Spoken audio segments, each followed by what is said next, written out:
Hello everyone, welcome to my channel Him Talks. हर बार की तरह मैं इस बार फिर आपके सामने प्रस्तुत करूंगा एक हेमेटोलॉजी रिलेटेड टॉपिक। और आज का टॉपिक है बहुत ही रोचक, how to find a bone marrow match. हम बोन मैरो मैच कैसे आइडेंटिफाई करते हैं और उसके कैसे पूरा प्रोसेस से गुजरना पड़ता है, इसके बारे में चर्चा करेंगे। सबसे पहला जो बेसिक क्वेश्चन है वो ये है कि हमें बोन मैरो मैच फाइंड क्यों करना है और बोन मैरो मैच का मतलब क्या होता है। बोन मैरो मैच का मतलब होता है कि bone marrow HLA match. HLA मतलब कि हम दो इंडिविजुअल इस पूरे वर्ल्ड में एक समान नहीं होते और वो जेनेटिक लेवल पे थोड़े से डिस्टिंक्ट होते हैं दूसरे इंडिविजुअल से, चाहे वो आपके भाई बहन हो, माँ बाप हो, दादा दादी हो, नाना नानी हो, कोई भी हो, लेकिन हर इंडिविजुअल की एक अपना एक अलग जेनेटिक इम्प्रिंट है जो कि दूसरे बंदे से बिल्कुल अलग है। लेकिन बोन मैरो ट्रांसप्लांट जो पहली बार जब 1968 में संपन्न किया गया था, उस समय ये पाया गया कि चूंकि हम लोग एक दूसरे से जेनेटिकली अलग हैं, तो हम एक दूसरे से बोन मैरो नहीं ले सकते। अगर हम बोन मैरो लेंगे तो वो बोन मैरो हमारी बॉडी दूसरे की बॉडी को रिजेक्ट कर देगी, तो जिसको हम लोग रिजेक्शन कहते हैं। तो इसी को लेके साइंटिस्ट ने बहुत खोज की और फिर पाया कि एक टाइपिंग होती है जिसको हम लोग कहते हैं HLA, हिस्टोकैम्पैटिबिलिटी एंटीजन, HLA जिसको कहा जाता है। ये एंटीजन्स डिफरेंट लोकस होते हैं, टोटल 6 लोकस पे हम लोग आइडेंटिफाई करते हैं और ये देखते हैं कि क्या HLA एक इंसान का दूसरे इंसान से कंप्लीट मैच कर रहा है कि नहीं। तो बोन मैरो मैच का मतलब यही होता है कि दो इंडिविजुअल्स जो कि एक दूसरे से देखने में विभिन्न हो, अपनी आदतों में अलग हो, लेकिन HLA वाइज वो एक दूसरे से मिलते हो। और ये जरूरी नहीं कि वो जो दूसरा इंडिविजुअल एक इंडिविजुअल से HLA मैच हो रहा है वो उसका भाई बहन या फैमिली रिलेटिव ही हो, क्योंकि वो कोई भी हो सकता है। वो अमेरिका में बैठा भी कोई इंसान हो सकता है, जर्मनी में बैठा हुआ कोई इंसान हो सकता है, वो हमारे देश में ही किसी और शहर में बैठा हुआ इंसान हो सकता है, जो कि एक इंडिविजुअल दूसरे इंडिविजुअल से कंप्लीट HLA मैच हो।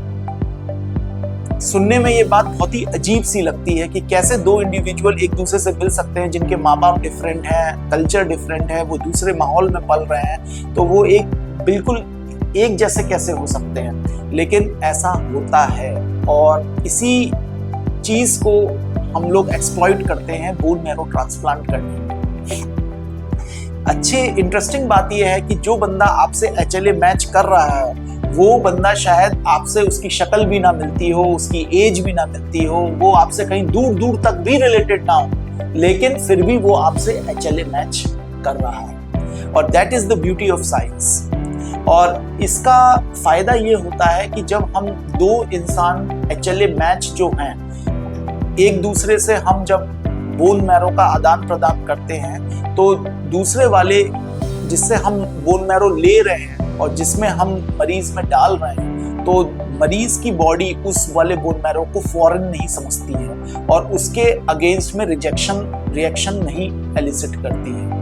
और ये इम्पोर्टेंट है क्योंकि जब हम HLA मैच्ड मैरो को एक से दूसरे बॉडी में डालते हैं तो इम्यून टॉलरेंस बहुत जल्दी डेवलप हो जाती है, जिसको हम लोग इम्यून टॉलरेंस कहते हैं। इम्यून टॉलरेंस का मतलब कि हमारी बॉडी दूसरे बंदे के HLA मैच्ड मैरो को अपनी बॉडी का ही मान रही है और उसी से उसको अपना मान के मतलब रिएक्ट कर रही है। ये प्रोसेस जो HLA टाइपिंग का होता है, ये बहुत सारी लेबोरेटरीज में किया जाता है। खास करके 2-3 मुख्य लेबोरेटरी हैं हमारे कंट्री में जहाँ पे मेजॉरिटी ऑफ काम होता है। लेकिन HLA टाइपिंग का काम आज से करीबन 4 दशक से चल रहा है। अमेरिका में तो ये 1960s से चल रहा था और हमारे देश में 1990s में ये आना शुरू हुआ था और अब तो बहुत सारी लैब्स इस HLA टाइपिंग के काम को कर रही हैं। सबसे इम्पोर्टेंट चीज़ ये होती है कि HLA टाइपिंग होती कैसे है। HLA टाइपिंग कोई बहुत विशेष डिफ़िकल्ट टेस्ट नहीं होता है। ये ब्लड सैंपल या बकल स्वाब से लिया जाता है और इसको लैब द्वारा किया जाता है। और जो यूजुअली जब हम किसी भी पेशेंट का बोन मैरो ट्रांसप्लांट करने की सोच रहे होते हैं तो सबसे पहले स्टेप पे हम उसके सारे फैमिली मेम्बर्स का HLA टाइपिंग कराते हैं, क्योंकि जो सबसे ज़्यादा संभावना होती है मैच मिलने की वो HLA भाई बहन या फैमिली रिलेटिव्स में होती है। ये पाया जाता है कि अराउंड 25% ऑफ फैमिली रिलेटिव्स आपस में HLA मैच्ड होते हैं।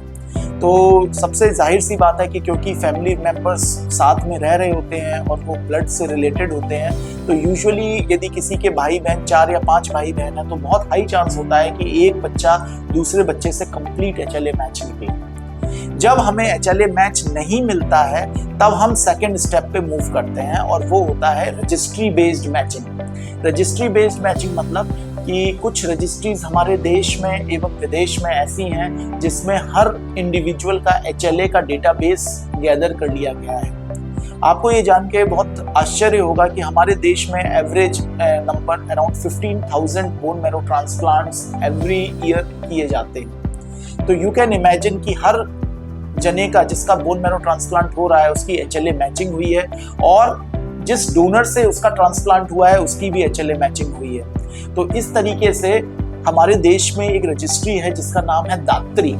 तो दात्री इस सारे डेटाबेस को इकट्ठा करके रखता है और इस डेटाबेस को इकट्ठा करने का फायदा ये होता है कि जब हमारे फैमिली रिलेटिव्स से HLA मैच नहीं मिलता है तो हम एक ऑनलाइन रजिस्ट्री सर्च रन करते हैं दात्री में, या जर्मन विदेश की रजिस्ट्रीज में रन करते हैं जिसका नाम है DKMS, और US की रजिस्ट्री जिसका नाम है NMDP। तो इन रजिस्ट्रीज में जो बहुत बड़ी रजिस्ट्रीज है इनमें सर्च हम लोग एक्टिवेट करते हैं और काफी बार ऐसा पाया जाता है कि हमें कंप्लीट मैच डोनर उन रजिस्ट्रीज द्वारा मिल जाता है जो कि कंप्लीट HLA मैच हो। जैसे ही हमें कंप्लीट HLA मैच डोनर मिलता है तो हम उस रजिस्ट्री को इन्फॉर्म करते हैं कि हमें आपकी रजिस्ट्री में फलाना नाम बंदा इस ID से मैच मिल गया है और आप प्लीज इस डोनर को कांटेक्ट करिए।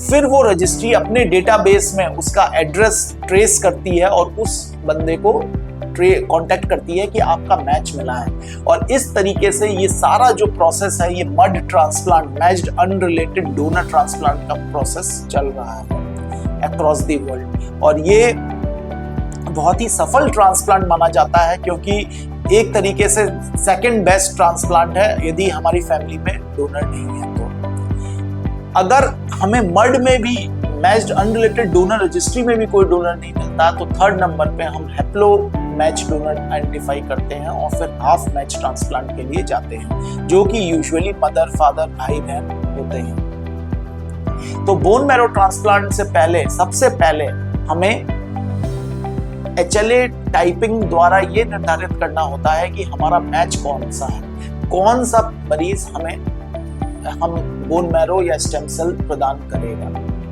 तो आइए आज इस वीडियो के जरिए हम सब एक शपथ लेते हैं या प्रण लेते हैं कि हम लोगों को अपना रजिस्ट्री के लिए HLA मैच रजिस्ट्री को अलाउ करना चाहिए अपना जीनोटाइप डिक्लेयर करने के लिए, क्योंकि हमारा हो सकता है बोन मैरो किसी मरीज के काम आ सके और उसकी जान बच सके।